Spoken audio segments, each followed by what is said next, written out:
ये तीन जब गलत जगह पर जाती है तो देने वाले को रोना पड़ता है। गाय तुमने ब्राह्मण को दी, कोई दादाजी चले गए, दादी जी चली गई, कोई डोकरा डोकरी निपट गया और तुमने दे दी ब्राह्मण को। ब्राह्मण लेकर गए गौ माता को, जब तक गौ माता ने दूध दिया उसको संभाल कर रखी, फिर बाद में मालूम पड़े वो गाय तीसरे को दे दी, तीसरे से चौथे को गई, चौथे से पांचवे को गई, वो बाद में गाय कसाई के हाथ में पहुंच गई। गौ माता जब कसाई के हाथ में पहुंची तो कटते समय जब रोती है तो बद्दुआ देती है। वो बद्दुआ ना ब्राह्मण को लगती है ना किसी दूसरे को लगती है, जिसने संकल्प छोड़ा था गौदान का वो बद्दुआ उसको लगती है कि तूने मुझे दान दिया था तो मैं गलत जगह कैसे पहुंच गई। उसी तरह गौदान जिसने दिया उस दान करने वाले को रोना पड़ता है, और कन्यादान जिसने दिया और बेटी अगर किसी गलत लड़के के चक्कर में फंस गई और तुमने कह दिया साहब हमने तो जमाई अच्छा देखा था और बेटी को दुख है, बेटी को तकलीफ है, बेटी को कष्ट है, तो उसको भी रोना पड़ता। कन्या दान करने वाले को रोना पड़ता। दो कन्यादान वाले कितने रोए हैं जरा विचार करिए इस ताप्ती महापुराण कथा। एक दक्ष प्रजापति और दूसरे नंबर पर थे विश्वकर्मा जी।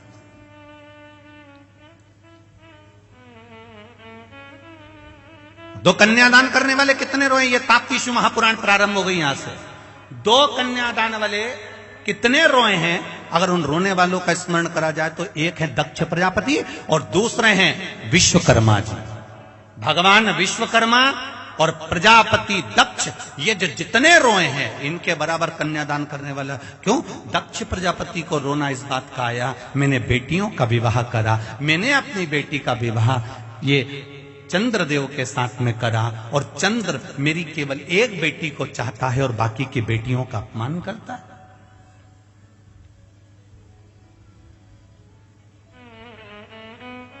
सारी बेटियां दक्ष प्रजापति के सामने आकर खड़ी हो गई। पिताजी,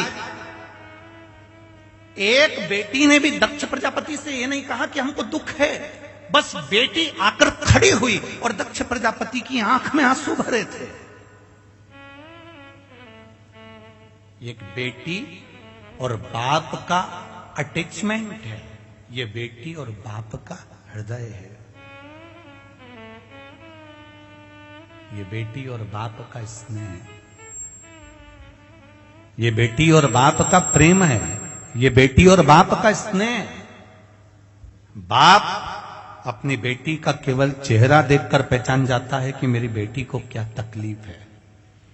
बेटा मां को प्रिय होता है और बेटी, जम के बोलो जरा, बाप को प्रिय होती है, पिता को प्रिय होती है, उसके पापा को प्रिय होती है कि मेरी बेटी है और मेरा पापा। पिता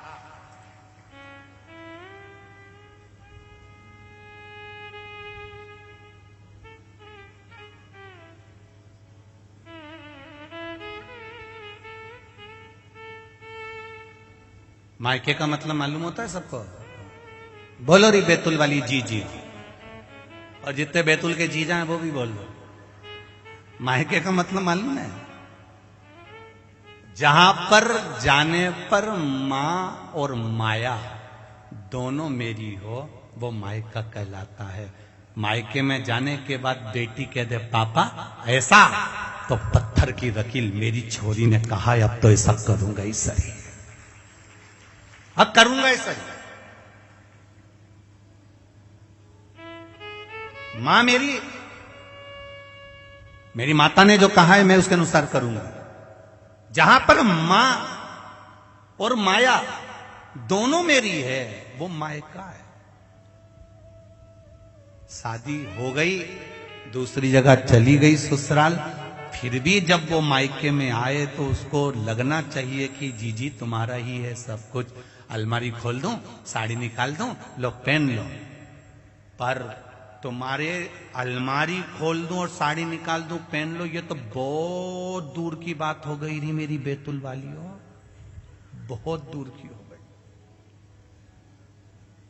तुम्हारे कमरे में आकर अगर तुम्हारी ननन बैठ जाए तो भाभी का मुंह भगोना हो जाए, तुरंत भाभी का मुंह भगोना। ये जीजी में अक्ल नहीं है क्या? पत्नी ने अपने पति से कहा, भाभी ने अपने पति से कहा, तुम्हारी बहन में अक्ल नहीं है क्या? रत्ती भर भी जब देखो जब मेरे कमरे में आकर बैठ जाती है। भाई को कहना चाहिए ये सब उसका है, कुछ नहीं मांगा उसने।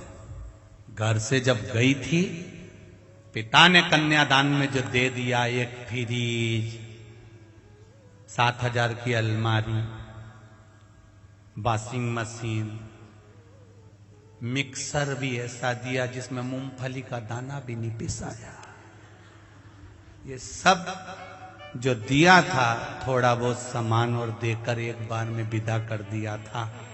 बस उस दिन लगा कि ये सब कुछ नहीं है। पर भाई को बोलना चाहिए कि तू बहन से इतना मत चिढ़, ये सब कुछ उसी का है। खुशी खुशी सब छोड़कर ससुराल चली गई, सब छोड़ गई।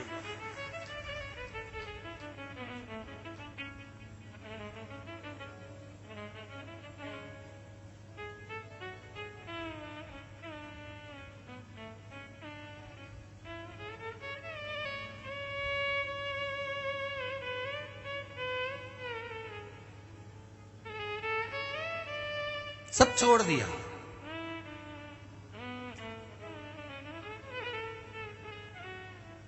दक्ष प्रजापति को मालूम है मेरी बेटी को दुख क्या है, पर मेरी बेटियां मुंह से तो कहे कि मुझे तकलीफ ही है।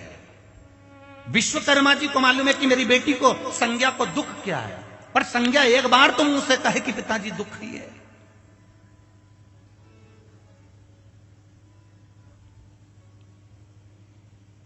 संज्ञा कौन? सूर्य नारायण भगवान की पत्नी।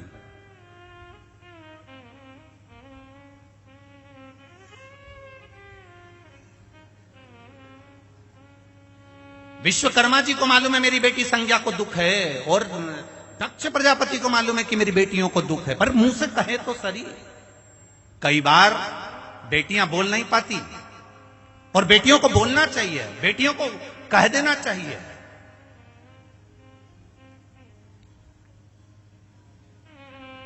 और पिता का प्रेम किसको कह सकते हैं, पिता की करुणा किसको कह सकते हैं?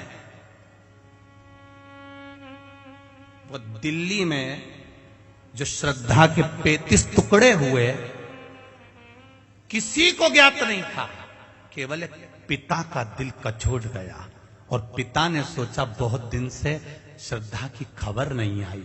पिता उसी समय दिल्ली पहुंच गया।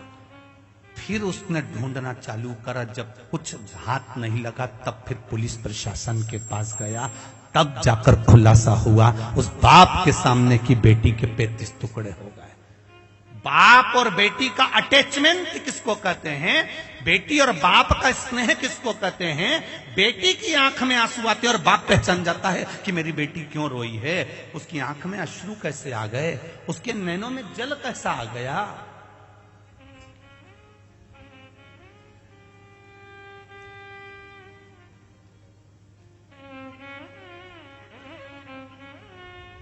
इसलिए हम बार बार कहते हैं, फैशन और व्यसन, इन दो चीजों से बचने का कार्य करिएगा। ज्यादा फैशन में पड़ोगे तो भी बर्बाद हो जाओगे, और ज्यादा व्यसन में पड़ोगे तो भी बर्बाद हो जाओगे।